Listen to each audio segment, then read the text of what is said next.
നമ്മൾ ചില ആൾക്കാരോട് സംസാരിച്ച് കഴിയുമ്പോൾ നമുക്കും തോന്നാറുള്ളൊരു കാര്യമാണ് നമ്മളും അവരെ പോലെ ആയിരുന്നെങ്കിൽ എന്ന്, അല്ലേ? ചിലപ്പോൾ നമ്മൾ അവരെ പോലെ ആകാനും ശ്രമിക്കും. പക്ഷെ എത്രയൊക്കെ നമ്മൾ അതേപോലെ ശ്രമിച്ചാലും ഒരു 99% ആൾക്കാരുടെ കേസിലും അവർ പഴയ ഒരു ക്യാരക്ടറിലേക്ക് അല്ലെന്നുണ്ടെങ്കിൽ നമ്മുടേതായിട്ടുള്ള ഒരു ക്യാരക്ടറിലേക്ക് തന്നെ നമ്മൾ തിരിച്ചു വരും. സോ ഈ ഒരു വീഡിയോയിൽ നമ്മുടെ പേഴ്സണാലിറ്റി ഡെവലപ്പ് ചെയ്യാനായിട്ടുള്ള ഒരു 5 ടിപ്സാണ് പറഞ്ഞിരുന്നത്. അതായത് പ്രാക്ടിക്കൽ ലൈഫിൽ നമുക്ക് ഇംപ്ലിമെൻറ്റ് ചെയ്ത് ചെയ്യാൻ പറ്റുന്ന ഒരു 5 ടിപ്സാണ് നമ്മൾ പറയുന്നത്. ആദ്യം തന്നെ ഒരു കാര്യം പറയട്ടെ, ഈ ഒരു വീഡിയോ കണ്ടതുകൊണ്ടോ അല്ലെന്നുണ്ടെങ്കിൽ ഈ ടിപ്സ് എല്ലാം നിങ്ങൾ മനസ്സിലാക്കിയത് കൊണ്ടോ നിങ്ങൾക്ക് നിങ്ങളുടെ പേഴ്സണാലിറ്റി ഡെവലപ്പ് ചെയ്യാനായിട്ട് പറ്റത്തില്ല. എനിക്കൊരു ചേഞ്ച് കൊണ്ടുവന്നേ പറ്റൂ എന്നുള്ളൊരു മനസ്സ് നമുക്കുണ്ടെങ്കിൽ മാത്രമേ നമുക്കിതൊക്കെ റിയൽ ലൈഫിൽ വർക്കൗട്ട് ചെയ്ത് നോക്കാനായിട്ട് പറ്റത്തുള്ളൂ. അതേപോലെ നമ്മൾ ആദ്യം ചെയ്യേണ്ടത് നമ്മളെപ്പറ്റി ആദ്യം നന്നായി മനസ്സിലാക്കണം. അതായത് know yourself first. So tip number 1 is improve communication skill. American motivational speaker ആയിട്ടുള്ള ബ്രയാൻ ട്രാസി പറഞ്ഞിട്ടുള്ള ഒരു കോട്ട് ഉണ്ട്. Communication is a skill that you can learn. It's like riding a bicycle or typing. If you are willing to work at it you can rapidly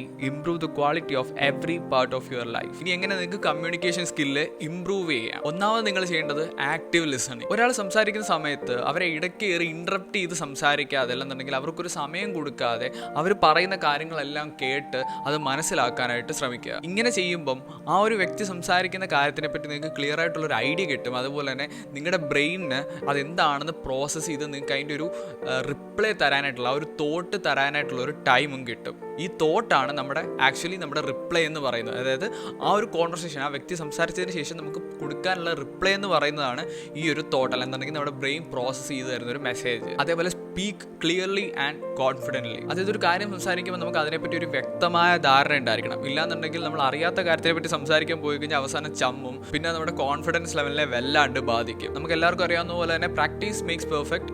so practice ആണ് നമുക്കൊരു നല്ലൊരു confident ആയിട്ട് speak ചെയ്യാൻ അല്ലെങ്കിൽ സംസാരിക്കാനായിട്ടുള്ളൊരു ഏക വഴി എന്ന് പറയുന്നത്. ഒരു നല്ല കമ്മ്യൂണിക്കേഷൻ സ്കിൽ ഉപയോഗിച്ചുകൊണ്ട് നിങ്ങൾക്ക് നിങ്ങളുടെ പേഴ്സണൽ ലൈഫ് ആണെങ്കിലും അല്ലെന്നുണ്ടെങ്കിൽ പ്രൊഫഷണൽ ലൈഫ് ആണെങ്കിലും അല്ലെന്നുണ്ടെങ്കിൽ റിലേഷൻഷിപ്സ് ആണെങ്കിലും നിങ്ങൾക്ക് നല്ല രീതിക്ക് എൻഹാൻസ് ചെയ്തെടുക്കാനായിട്ട് പറ്റുന്നതാണ്. Tip number 2 is build self confidence. നിങ്ങൾക്ക് നിങ്ങളുടെ ഒരു കോൺഫിഡൻസ് അല്ലെന്നുണ്ടെങ്കിൽ ഒന്നും അച്ചീവ് ചെയ്യാൻ പറ്റുന്നതല്ല. നമുക്ക് എല്ലാവർക്കും ഇഷ്ടമുള്ളൊരു കാര്യമാണ് നമുക്ക് ഗിഫ്റ്റ് കിട്ടുന്നത് അല്ലെന്നുണ്ടെങ്കിൽ റിവാർഡ്സ് കിട്ടുന്നത്, അല്ലേ? അപ്പം നമ്മൾ ആദ്യം ചെയ്യേണ്ടത് നമുക്കായിട്ട് തന്നെ ഒരു റിവാർഡ് നമ്മൾ സെറ്റ് ചെയ്ത് വെക്കണം.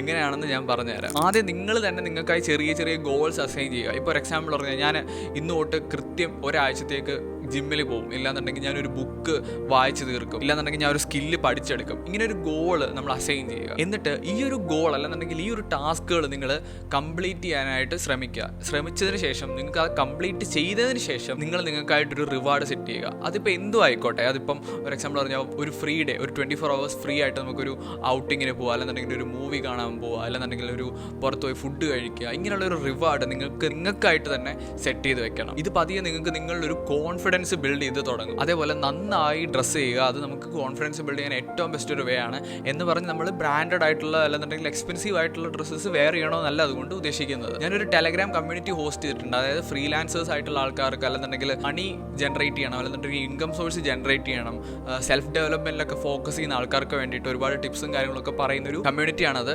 സോ ജോയിൻ ചെയ്യാൻ താല്പര്യമുള്ളവർക്ക് ഡിസ്ക്രിപ്ഷനിൽ ലിങ്ക് കൊടുത്തിട്ടുണ്ട്. നിങ്ങൾക്ക് അതിൽ ക്ലിക്ക് ചെയ്തിട്ട് ജോയിൻ ചെയ്യാവുന്നതാണ്. Tip number 3 is develop emotional intelligence. ചില ആൾക്കാരെ നമ്മൾ കണ്ടിട്ടുണ്ട് മറ്റൊരാളുടെ സിറ്റുവേഷൻ മോശമാണെന്ന് അറിഞ്ഞിട്ടും അവിടെ ഒരു സ്റ്റാൻഡേർഡ് ഇല്ലാത്ത രീതിയിൽ നമ്മൾ പെരുമാറും. ഇങ്ങനെ പെരുമാറുന്നവരുടെ കേസ് എടുത്ത് നോക്കുകയാണെന്നുണ്ടെങ്കിൽ അവർക്ക് ഇതേപോലൊരു ബാഡ് സിറ്റുവേഷൻ വരുന്ന സമയത്ത് അവർക്ക് അവരെ തന്നെ മാനേജ് ചെയ്യാൻ പറ്റിയെന്ന് വരത്തില്ല. ഇമോഷണൽ ഇന്റലിജൻസ് ബിൽഡ് ചെയ്യാനായിട്ട് നിങ്ങൾ നിങ്ങളുടെ ഇമോഷൻസിന് തന്നെ ആദ്യം പ്രാധാന്യം കൊടുക്കണം. ഒരാൾ കരഞ്ഞുകൊണ്ടിരിക്കുകയാണെന്നുണ്ടെങ്കിൽ നമ്മൾ അവിടെ റിയാക്ട് ചെയ്യുന്നതിന് മുൻപ് അവർക്ക് അവരുടേതായിട്ടുള്ളൊരു സ്പേസ് അല്ലെന്നുണ്ടെങ്കിൽ ടൈം നമ്മൾ കൊടുക്കണം. കാമായിട്ടുള്ളൊരു കമ്മ്യൂണിക്കേഷൻ നമ്മൾ അവരുമായിട്ട് നടത്തുക. ഇവിടെയാണ് നമ്മൾ ആദ്യം പറഞ്ഞ കമ്മ്യൂണിക്കേഷൻ സ്കില്ല് മാറ്റർ ചെയ്യുന്നത്. അതിനുശേഷം എന്താണോ അവർക്ക് പറയാനുള്ളത് അല്ലെന്നുണ്ടെങ്കിൽ അവരുടെ ഫീലിങ്സ് അവരുടെ പെർസ്പെക്റ്റീവ് എന്താണോ അത് മനസ്സിലാക്കി മാത്രം റിയാക്ട് ചെയ്യുക. Tip number 4 is adopt A positive mind set. പല ആൾക്കാരുടെ ഒരു പ്രശ്നമാണ് നെഗറ്റീവ് തിങ്കിങ് അല്ലെന്നുണ്ടെങ്കിൽ നെഗറ്റീവ് തോട്ട്സ് എന്ന് പറയുന്നത്. ഇങ്ങനെയുള്ള ആൾക്കാർക്ക് ലൈഫിൽ ഇംപ്രൂവ് ചെയ്യുക എന്നുള്ളത് അല്ലെങ്കിൽ ലൈഫിൽ ഒരു ഇംപ്രൂവ്മെന്റ് കൊണ്ടുവരിക എന്നുള്ളത് വലിയ ബുദ്ധിമുട്ടുള്ള ഒരു കാര്യമാണ്. എങ്ങനെ നമുക്കൊരു പോസിറ്റീവ് തിങ്കിങ് മൈൻഡ് സെറ്റ്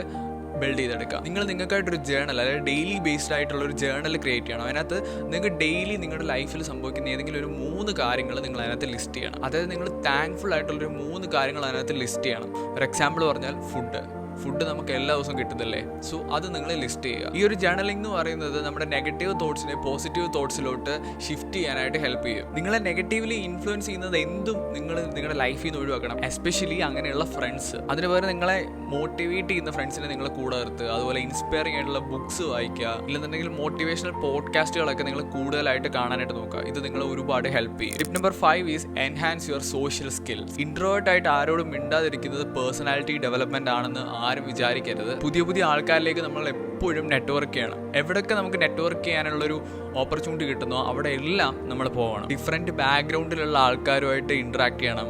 അവരോടെല്ലാം നല്ല ഇൻട്രസ്റ്റ് ഉള്ള രീതിയിൽ തന്നെ നമ്മൾ സംസാരിക്കാനായിട്ട് ശ്രമിക്കണം. ഇങ്ങനെ ചെയ്യുന്നതുകൊണ്ട് നിങ്ങൾക്ക് നിങ്ങളുടെ കമ്മ്യൂണിക്കേഷൻ സ്കില്ല് ഇമ്പ്രൂവ് ചെയ്യാം. അതുപോലെ തന്നെ ഒരുപാട് രീതിയിലുള്ള ക്യാരക്ടറിനെ പറ്റിയും നിങ്ങൾക്ക് പഠിക്കാനായിട്ട് പറ്റും. ഇത്രയും കാര്യത്തിൽ നിങ്ങൾ ഫോക്കസ് ചെയ്യുകയാണെന്നുണ്ടെങ്കിൽ നിങ്ങൾക്ക് നല്ലൊരു പേഴ്സണാലിറ്റി ബിൽഡ് ചെയ്തെടുക്കാനായിട്ട് പറ്റുന്നതാണ്. വീഡിയോ നിങ്ങൾക്ക് യൂസ്ഫുൾ ആയിട്ടുണ്ടെന്നുണ്ടെങ്കിൽ please subscribe my channel and hit the bell icon. Self ഡെവലപ്മെന്റിൽ ഫോക്കസ് ചെയ്യുന്ന ആൾക്കാർക്കായിട്ട് ഹെൽപ്പ് ചെയ്യുന്ന രീതിയിലുള്ള ഒരു ടെലഗ്രാം കമ്മ്യൂണിറ്റി ഞാൻ ഹോസ്റ്റ് ചെയ്തിട്ടുണ്ട്. ലിങ്ക് ഞാൻ കമന്റ് ബോക്സിൽ പിൻ ചെയ്തിട്ടുണ്ട്. So see you all in next video.